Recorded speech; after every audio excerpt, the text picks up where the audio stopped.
Good evening, council and guests. I'd like to call the meeting to order. And prior to beginning tonight's meeting, I would like to acknowledge that we are on Mississauga First Nation land.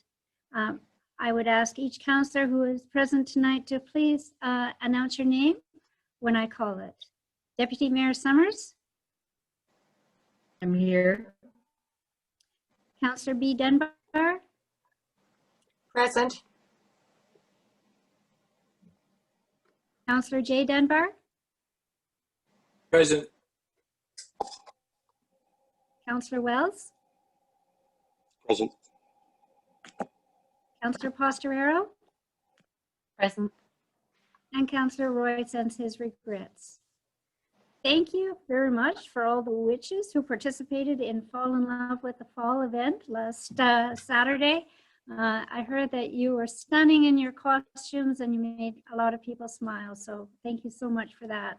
And the Chamber of Commerce is now planning Moonlight Madness, which is taking place on November 20th and 21st. Let's help our local merchants by shopping at home.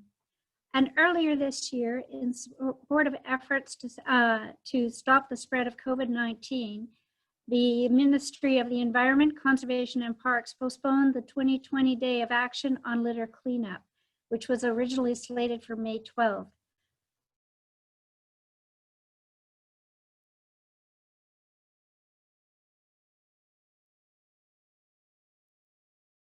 Limited to going out and keeping with the recent COVID-19 public health guidelines.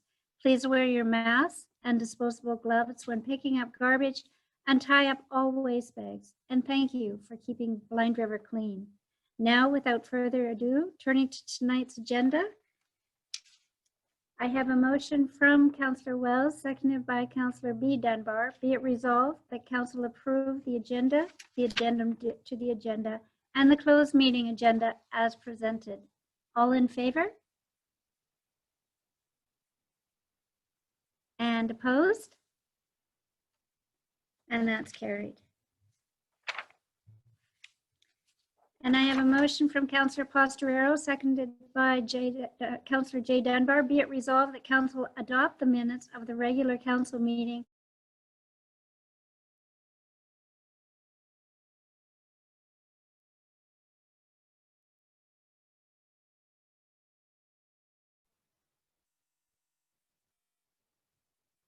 I'm not seeing any hands, so you'll have to. Sally, you're freezing. That's why. I'm freezing. Okay, thank you. I'm seeing internet connection is unstable, so if I'm freezing from time to time, you'll understand why. Anyone opposed? And that's carried.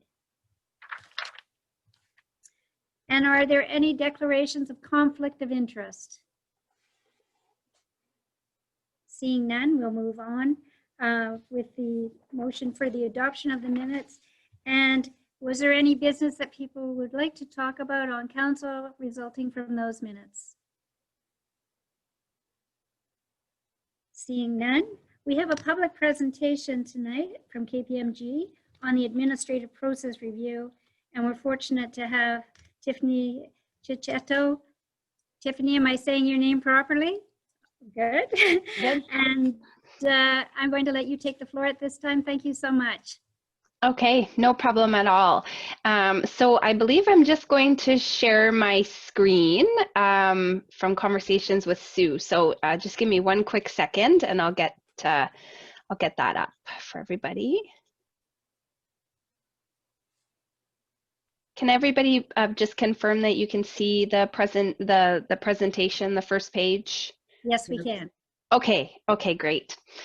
So we wanted to spend some time just taking council through the administrative process review, and the reason for that is we've come to an end on this, and thanks so much to Katie Sue and a number of other key members of the team of the Town of Blind River in the help mapping these processes, reviewing the draft reports, and going over the action items. Just wanted to give council an idea of the approach that was followed for the review that was completed, and summarize the action items or findings that we had identified kind of in each of the buckets of similar characteristics. Okay. All right. So the objective of the review, the starting point, was to look at previously documented business processes and to take those processes and identify if there had been any changes in the process map, and then if there had been any improvements made based on the recommendations that had been provided previously. When we were going through the process mapping, we used the lean methodologies when we were going through this. That takes a stance of, when you're looking through the process maps, to identify things like process inefficiencies, excess wait times, getting documentation at one stage of the process that needs to be revised continually, which can then hold up the processing on the other end, work not at an appropriate standard, and things like that. So when we're looking at the work using a lean methodology, what we're then trying to identify is 4 key items when we're going through the process map. So number 1 is just process inefficiencies that could help everybody do their jobs a little bit better, a little bit more efficiently. Number 2, customer service limitations. So when an individual comes into the town office, is there anything that is identified that would be a less than favorable customer service experience, and could there be some recommendations to fix that? Number 2, financial risk to the town, which would mean, say, loss of cash or loss of funds as a result of internal control improvements that could be made.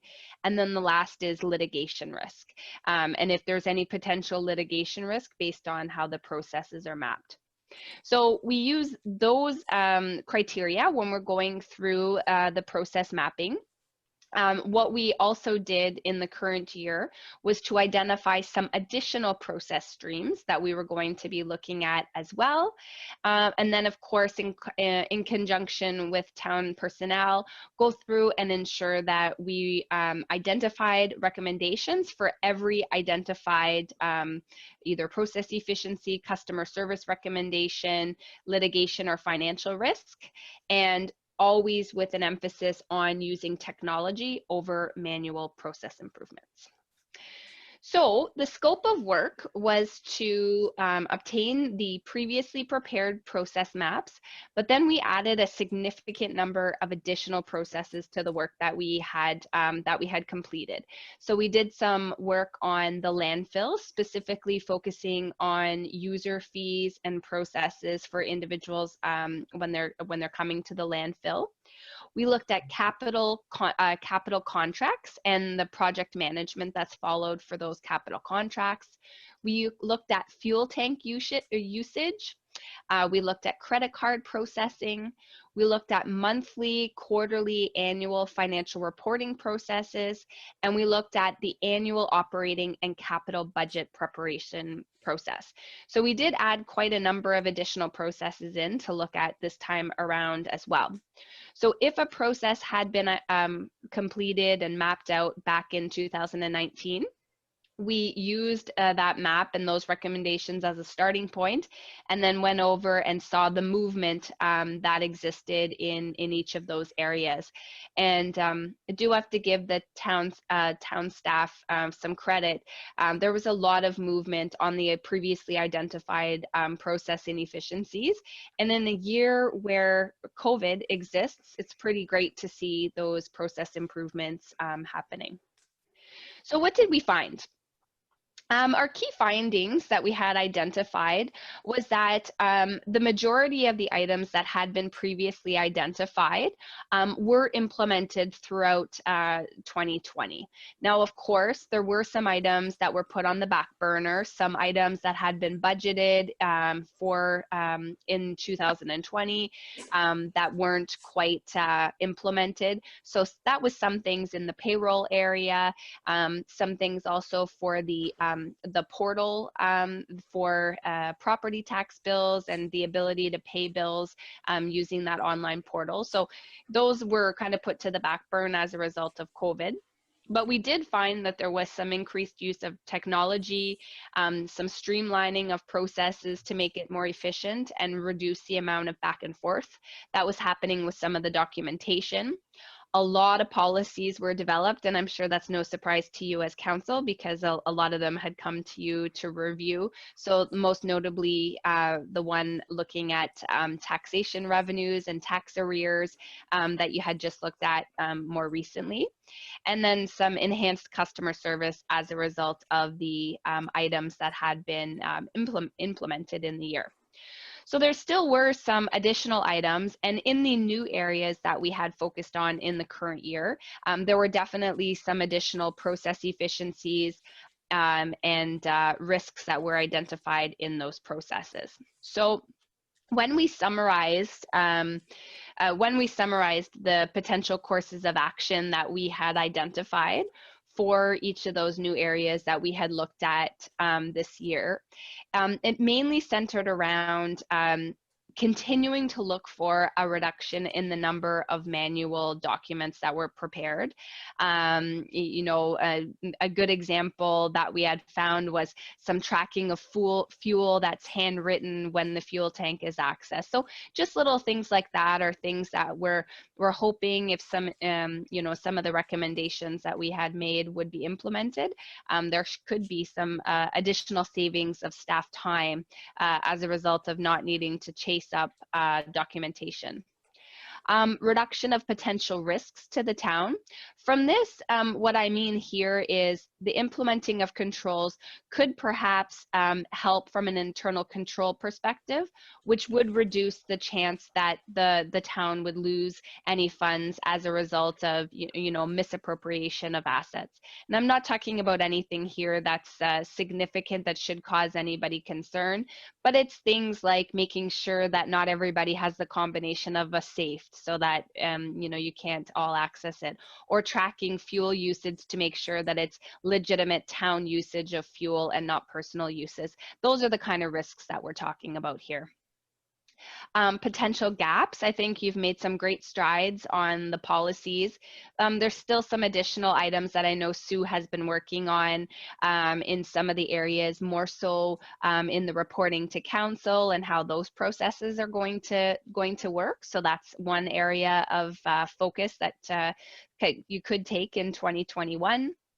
And wherever possible, an increased use in technology. So a good example is things like if there's any changes that could happen with the payroll process to remove the need for any manual processing, or if you can move to as much as you can to you know, a user portal where individuals can access their bills online and pay their bills online, which would reduce the amount of manual processing as well. And then a greater integration and information sharing amongst the town departments. So we did find that sometimes one piece of paper, you know, would go to, let's say, 4 different people sometimes, depending on who needed to look at it. And, you know, this greater integration and information sharing will really ensure that staff are focusing their time on processes and having all of the information to you know, to process those transactions, allowing your more senior level staff to focus on higher level, more big picture items as well, instead of being required to follow up and chase people and be in the weeds in some of those transactions. So that would definitely help there for sure. We did provide Sue, she does, and Katie, they both do have the complete document of all of the process maps. Should anybody want to take a look through it, you'll see the various items are highlighted in terms of the type of action item that we had referred to them as. So process efficiency, customer service, financial risk or litigation risk, and then all of the items and action items have been discussed with your finance team, your administration team, to ensure that the recommendations were reasonable for the town staff. and then the last page that I had here was just the realignment of responsibilities. And that was what I was meaning before in terms of allowing someone like a Katie to focus on bigger picture items and you know, not being required to assist in some of the processes because there's things that perhaps weren't done as efficiently as they could have been previously in the process. So I know that's very high level, and it doesn't really do it justice with the amount of process mapping and work that we had done. But I'm definitely happy to answer any questions that anybody would have on, you know, the areas that we mapped, any recommendations that we might have found, if anybody does have any questions. And I'll open that up to the floor. Does council have any questions for Tiffany on this review?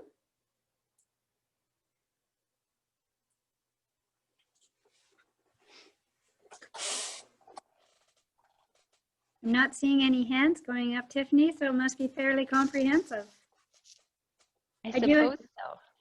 I do have a motion from Councillor Summers, seconded by Councillor Wells. Be it resolved that council accept the administrative process review report as presented by KPMG.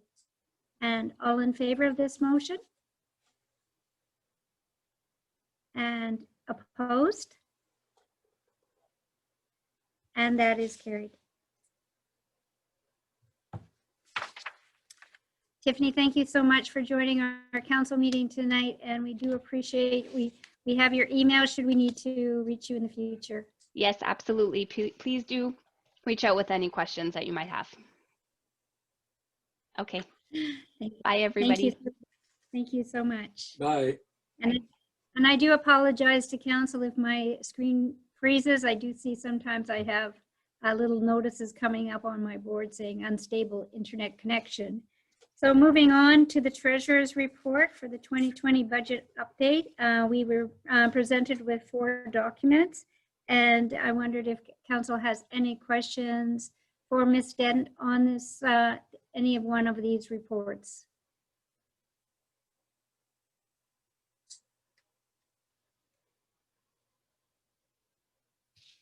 Councillor Summers?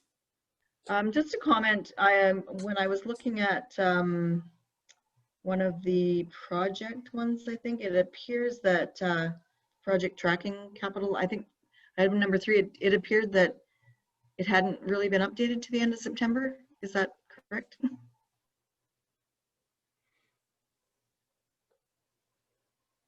Oh, Ms. Finn, you're on mute. Sorry, I thought I unmuted myself. Through you, Madam Mayor, it was updated as best as I could in the time limit that I had. I know there are some projects that are actually complete. I'm looking at the sidewalk in front of the post office. That is done. We just don't have any of the billing for it yet. So there's some of them projects are still in transition between not done and done. So. Okay, thank you. I just noticed like some of the dates, so I was just wondering. Thank you. And are there any other questions for our treasurer on her reports? Seeing none, we'll move on to the Director of Protective Services. We have information on 4S Health and Safety Program implementation and maintenance programs. Does council have any questions for Mr. Raymond?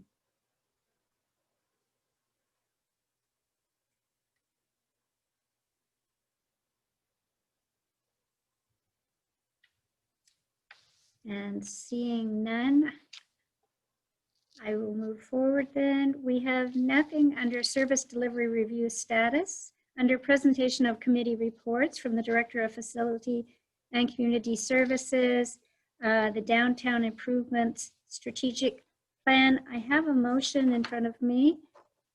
This is moved by Councillor Dunbar, seconded by Councillor Pastorero. Be it resolved that council supports ongoing improvement and funding applications to support Blind River's downtown merchants and owners as defined within the Community Improvement Plan and Strategic Plan, and that council supports applications to projects that add curb appeal and beautification that will benefit business owners and its overall community image, and that council authorize application for downtown signage to suit the already existing lanterns, decorative poles, as well as trash collection containers. And discussion. And Councillor Summers, Just to comment, really, just looking at this. you're muted. report she gave us. I am? No, you're not. You're I okay did- I now. just- Oh, now my interconnection is unstable as well. Just a comment that I like the way the signage looks on those pictures in the bottom. They look quite nice. I think it would be very nice on our main street. It would indeed. And are there any other comments for discussion? Seeing none, all in favor of this motion? And that is carried. Thank you.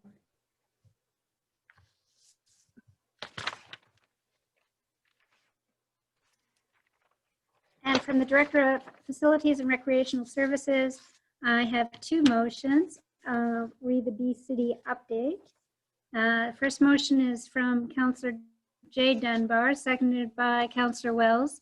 Be it resolved that council authorize administration to collaborate with the Public Works Department, the Parks Department, Recreation Department, and with input from residents to create a list of low-cost, no-cost, bee-friendly projects for consideration and review. Discussion. All in favor of this motion? Opposed? And that is carried.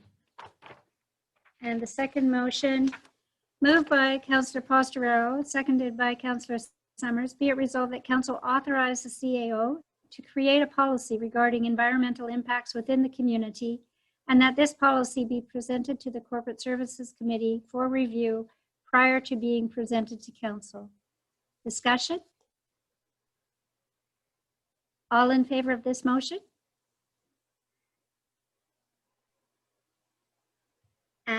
Opposed? And that is carried. Thank you.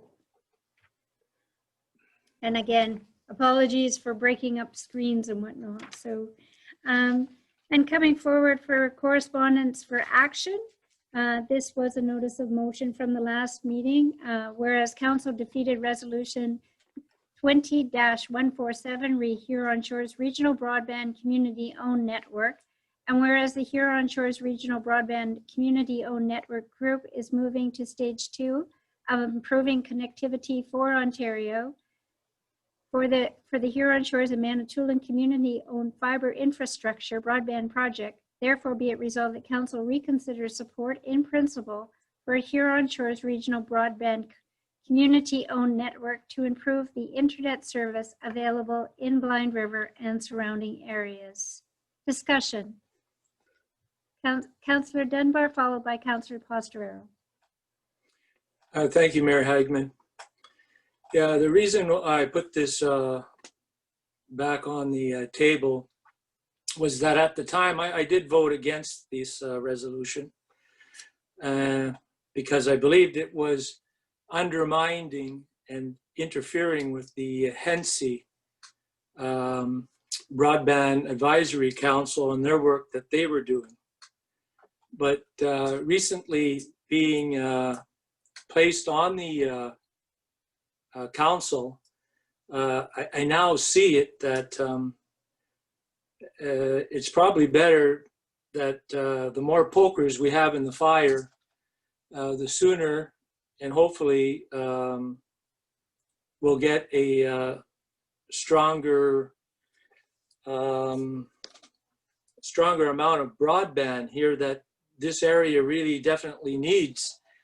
It comes to me that I believe that there's a lot of people in the area who I see a lot of times on some of the Facebook comments.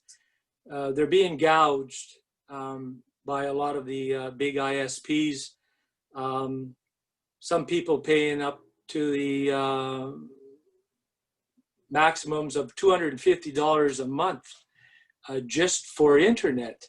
Now, there's various ways of going forth with that. I mean, there's these hubs, there's a satellite, but none of them give a maximum amount of broadband, like unlimited data. A lot of them are all capped. And again, I believe that, you know, the more ways that we can do this, and by lending our support to Huron North, or you know, this is going to be beneficial, and I don't believe that it is undermining the BAC, the Broadband Advisory Council. So I hopefully ask that the rest of council may go along with this here notice of motion and accept it this time. Thank you, Councillor Dunbar. Councillor Pastorero? I regretfully will be on the other side of this. After attending EMO and listening to larger urban centers say that a community-owned network isn't even in their realm of possibilities, I know we need broadband and high-speed broadband that's unlimited for everyone, but I don't think, unfortunately, as our financial situation would allow for a community-owned broadband. So although we want our pokers in the fire, we don't want to get burnt.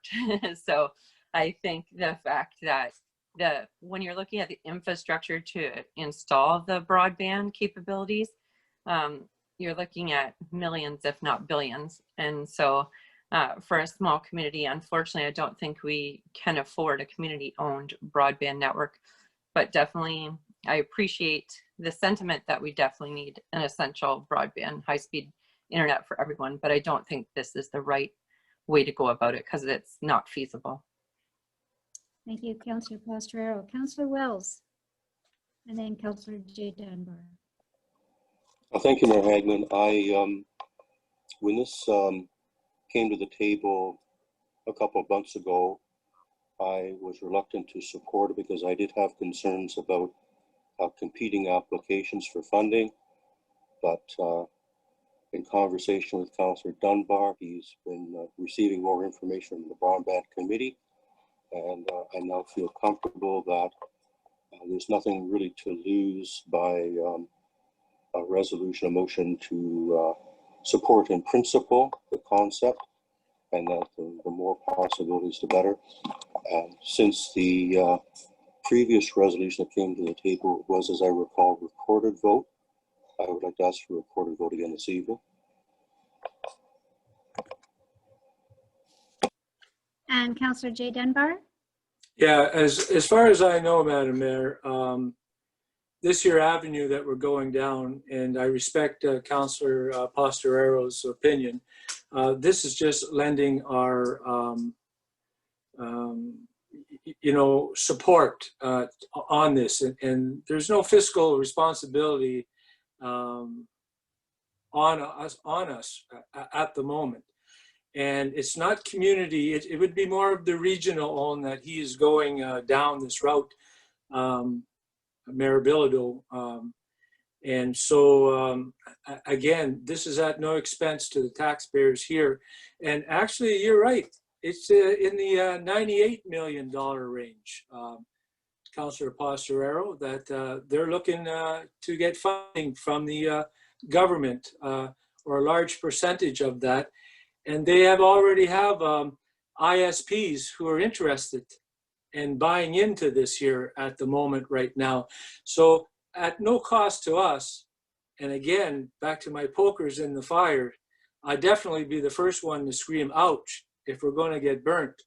But I don't think that we're in that situation as of right now with lending our support. Councillor Pastorero? Yeah, I'm definitely not against being a cheerleader for anything that has to do with accessibility and equality. The only thing that it's just not financially feasible. Like there are grants that are going to be out there because it's a hot button issue right now in both provincial and federal politics, but the odds of being able to attain enough funding to actually support the whole project.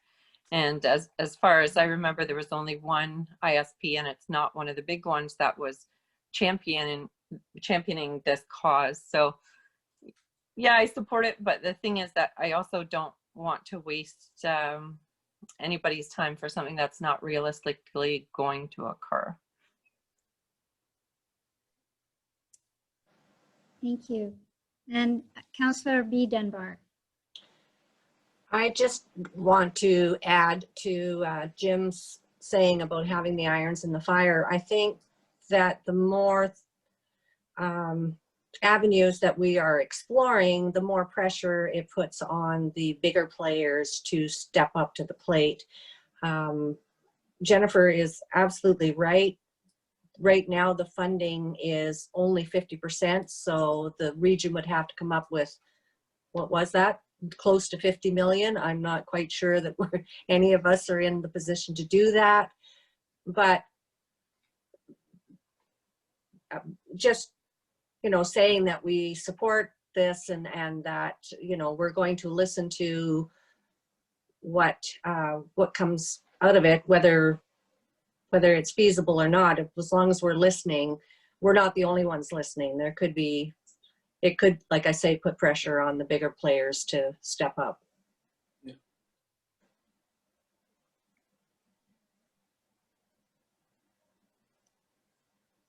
And it's interesting that we're talking about broadband tonight because I'm seeing my internet connection is unstable again.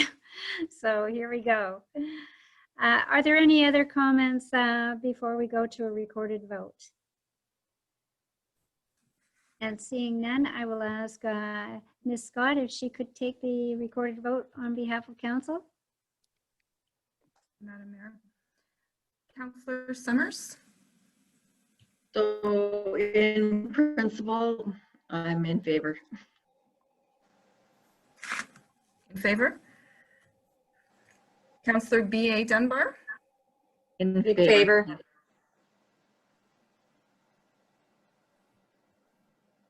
Councillor Did you see B.A. it? Dunbar? In favor. Councillor J. Dunbar?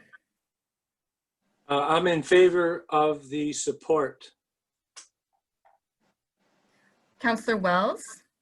In favor. Councillor Pastorero? Opposed. Mayor Hagman? As previously stated in the last time that this came up, in favor. And that is carried. Thank you, council. And moving forward, we also had correspondence on October 1st for the Granary Lake Road request for winter maintenance. Does the council have any comments on this correspondence?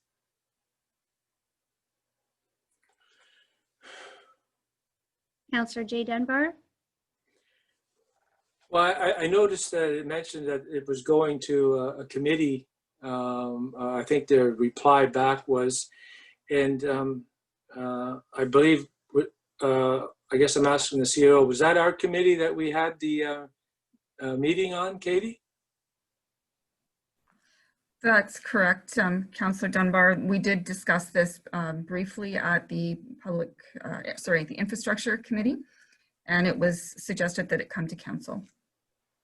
Right. Okay. So, I mean, as usual, I'm opinionated on this, and I understand we talked about opening up a can of worms and going down one avenue, but I think you did a fine job, Katie, on the reply back to the individual on the services that are out there. But I can't help thinking that to look at some sort of compromise somewhere, and maybe that that we might have overlooked. I mean, I believe she was asking for some sand and some I guess some snow plowing, But as to your letter suggests that we cannot go on private property, but I mean, there are other roads like this here in the town, I believe, that probably should be addressed. I think that maybe somewhere along the line, the amount of these taxes that some of these people are paying are phenomenal. And I know it was all pre-annexation. And I don't know what transpired back in the day when the annexation was struck. I don't know if people were even aware to come to your local municipal town to, you know, like seek what they're looking for now. Obviously they didn't. And here we are today with it on our laps. But I just think it's something that is going to come back. And I'm hoping we can find some sort of compromise in the near future. Councillor Dunbar, I believe your answer is in this motion that I have before me, moved by Councillor Summers, seconded by Councillor B. Dunbar. Be it resolved that Council direct the CAO to research the history of this road and other private roads within Blind River to determine possible solutions, requirements, liability concerns, and financial impact, and that the Director of Public Services present this report to the Infrastructure Services Committee. And are there any other comments for discussion? Councillor Wells, then Councillor Posterero. My only question is that this really does come down to unassumed roads and the work by municipal employees on private property. I'm just wondering if we happen to know the actual number of unassumed roads within the municipality, and if we could determine that number, if that could be included in the report that will come back to council. Through you, Madam Mayor, that's a good question, Councillor Wells, and that was the intent, was to provide council with a history and with a listing of all of the unassumed roads within the municipality following annexation. Thank you. And Councillor Posterero? Thank you, Madam Mayor. I was just wondering, one of the options that was on there was to assume the road. How much approximately would it cost the town to assume it versus our service delivery review is saying that we need user fees? So would there be the option of this group then contracting out maybe town workers to service that area at a cost? So through you, Madam Mayor, there's a few issues around that. So we cannot work on private property. Our insurance does not cover us for that. So the report would come back with costs of assuming the road. The road obviously would not be to standard that we would want it to be at. So there could be potentially engineering involved, surveys involved, remediation of the road involved. At our infrastructure meeting, we did review the roads, 5-year roads report, which is estimated to be at $1 million a year just to get us over the hump of where we are at with our current road conditions. So we would have to add these roads into that as well. So there's a lot of factors around this. It's not as simple as just taking it over, because we couldn't take this road over and leave all of the others. So we would bring back a full report on that. And Councillor Wells? Well, thank you, Mayor Hagman. I think that was really the intent of my question. If we were to assume the cost of assuming this road, then obviously there would be other unassumed roads where residents would want us to assume those roads too. So I think I would like to correct Councillor Potter. We need to know the actual cost of assuming a road and the number of roads that are unassumed to get some sense of the actual dollar figure involved. And does council have any other questions on this motion? Seeing none, all in favor? Opposed? And that is carried. Thank you. And under correspondence, I received a letter on September 18th from the Ministry of Municipal Affairs and Housing, re Parkland Dedication Development Charges and Community Benefit Charges Authority. Does council have any questions on this correspondence? Councillor Wells? Thank you, Mayor Hagman. I did have an opportunity to read that letter, and I'm not exactly sure I understand it. I think it means that in order to increase housing supply within the province and obviously the municipality, designated parkland could be rezoned or redesignated as land for development. Is that correct? And does that mean that there would be areas that we've set aside in our municipality that we consider to be parkland that we could redesignate as property for development? Is that the intent here? That was my understanding. I will put it forward though through our CAO and our building department.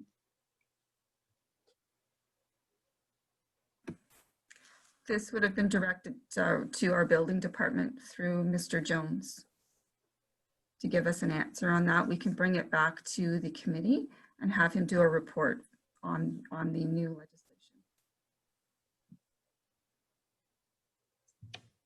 Thank you. And on October 2nd, I received a letter from the Solicitor General, re Community Safety and Policing Act, a 2019 update. Does council have any comments on this letter?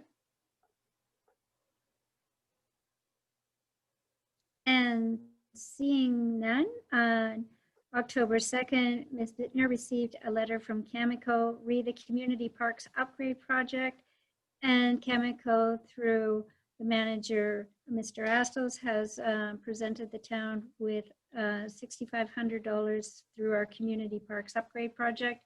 And to that, we are extremely grateful to Cameco and Mr. Astos for that financial assistance.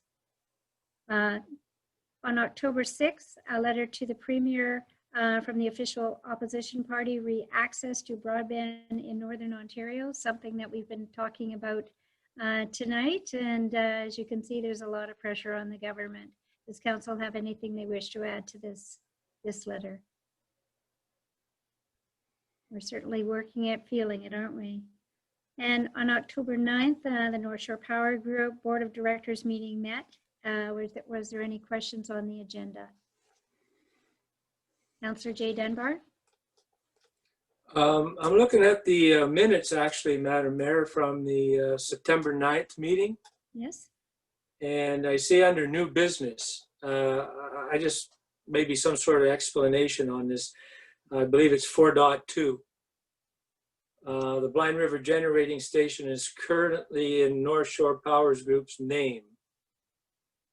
It was transferred to North Shore Power Group as we needed generating assets. Who are we? And to set up the company. However, the town kept the revenue, what revenue, and expenses. This arrangement is not needed anymore, meaning they're giving up this here dam? No, they're not. The town has the dam and it's status quo. The town does not have the dam. No, North Shore Power Group runs the dam and, Right. and everything is status quo. But the comments on the revenue and expenses, as far as I know, there hasn't been any revenue coming down this pipe for 2 or 3 years. Thus, my notice of motion a couple of years ago was to disband this because we couldn't see an ROI on this. And I don't mean to open up another can of worms, but you're saying it's status quo, but there's some awfully, as far as I'm concerned, volatile words here being used, revenue, expenses, that I'm unaware of. And you are our representative over there, along with Councillor Posterero and Councillor Summers. So again, I repeat the question. What expenses and what revenue are we talking about here? So any expenses would be going forward from the capital budget that council has passed, and any revenues that would be regenerated. We know that we've had some issues with the power station over the past year, and so any revenue coming back in terms of credits have been on hold. All right. And Councillor Summers, is there anything you'd like to add to that? No, that's what I was going to say, is that the revenues were actually the hydro that it makes, and because they haven't been working, they're working on getting it all up to date and running. So once that happens, the revenues will start working again. And there will be a report on the power generating statement coming to council in the future. Are there any other questions?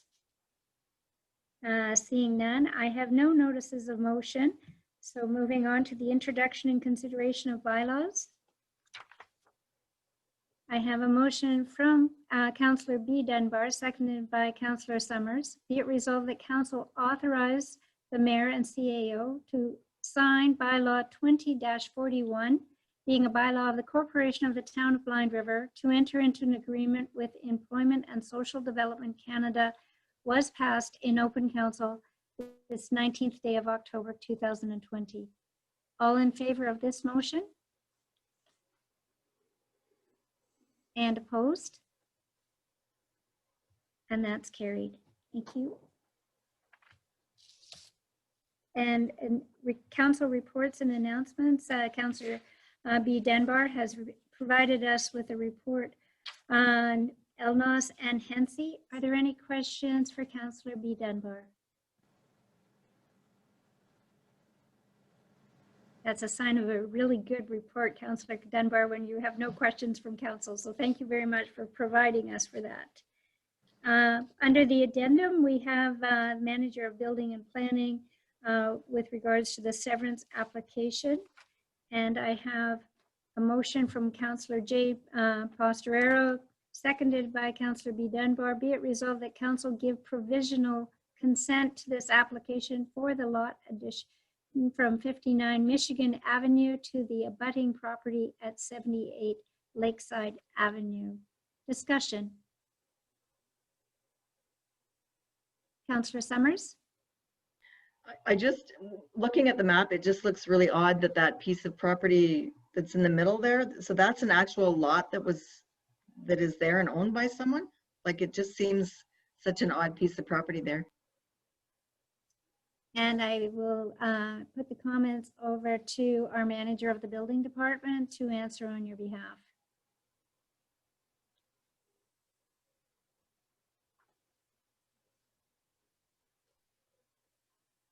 Mr. Jones, would you be able to answer the questions on behalf of Councillor Summers?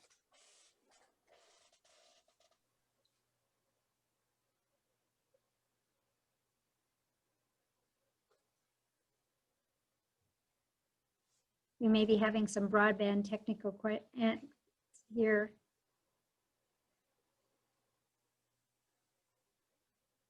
And while we're waiting for Mr. Jones to join us, Councillor Dunbar, did you also have a question? Yeah, I mean, looking at this as Councillor Summers has, it almost looks like that piece of property here is landlocked. And I'm not sure, and that would be my question. Is that a piece of landlocked land? And I'm going to ask our CAO to come in on behalf of Mr. Jones. So the lot on Michigan was a home, and it has a large yard, and the lot on Lakeside has purchased that lot 59, and they're severing off the backyard to add to their Lakeside property. So it's not that it's landlocked, it was part of the original parcel on Michigan, and they're severing that piece off to add to their lot on Lakeside. So one resident is selling a piece of their property to another resident? Yes, I have John on the phone. No. Okay, so the resident on Lakeside has purchased the lot on Michigan and is severing off to add to their Lakeside property.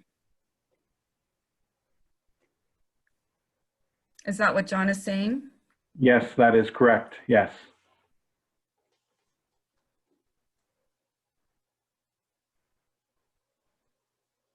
Did anybody hear me? No.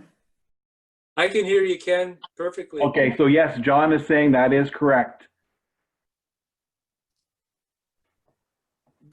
What Katie told us, right? Yes. Okay.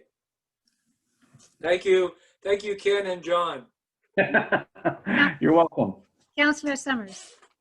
So then that property on Michigan would be like an extra small piece, and then the piece in the back, it looks like it almost goes into the property beside it as well.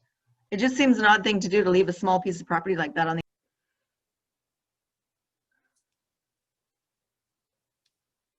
Paula, your mic is off. Well, I was just saying that piece of property on Michigan then is an extra small lot. Like, is that even going to be able to be sold? Is that a size that could even be used by? Yes, that lot on Michigan can be. The lot on Michigan has a home on it. There is a home on Michigan.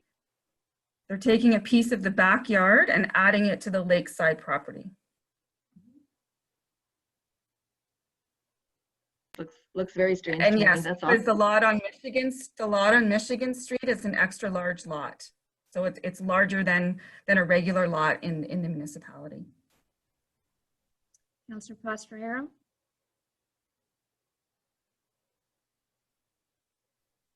Wrong button. So just to clarify, the purchaser owns both properties, the Michigan and the Lakeside. They're just severing the backyard off of the Michigan one to add to their Lakeside, and then they're probably going to end up selling Michigan, correct? I'm not sure what their intent is with Michigan, but they will retain ownership of Michigan as well. All right, so I was following along. Thank you. A lot of breaks in the conversation. All in favor of this motion? Opposed? And that is carried. And I have a motion from Councillor Wells, seconded by Councillor Postrero. Be it resolved that council will go into a closed meeting at 7:52 in accordance with the Section 239 of the Municipal Act in order to address matters pertaining to personnel and advice that is subject to solicitor-client privilege. All in favor of this motion? And that is carried. Thank you, council. We'll talk to you on the other side.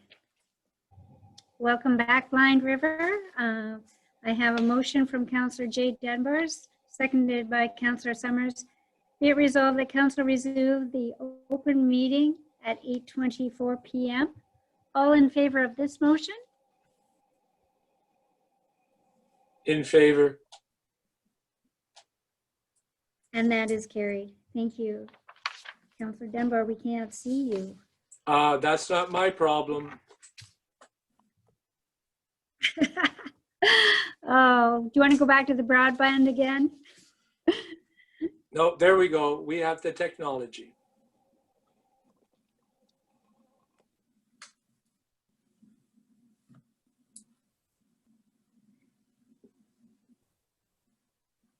That was subject to solicitor-client privilege. And going into the next motion, I have a motion from Councillor Postrero, seconded by Councillor Jay Dendar. Be it resolved that council authorize the mayor and CAO clerk to sign bylaw 20-42, being a bylaw of the corporation of the town of Blind River, to adopt the meeting of October 19th was passed in open council this 19th day of October 2020. All in favor of this motion?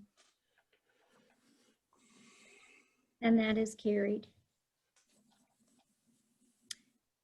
And I have a motion from Councillor Jay Dunbar, seconded by Councillor Pete Summers. Be it resolved that council adjourn at 8:25 p.m. All in favor of this motion? And that is carried. Thanks, everyone. This concludes our council meeting for this evening. Enjoy the rest of your night, and we'll talk to you Good night. soon. Right. Night. Right.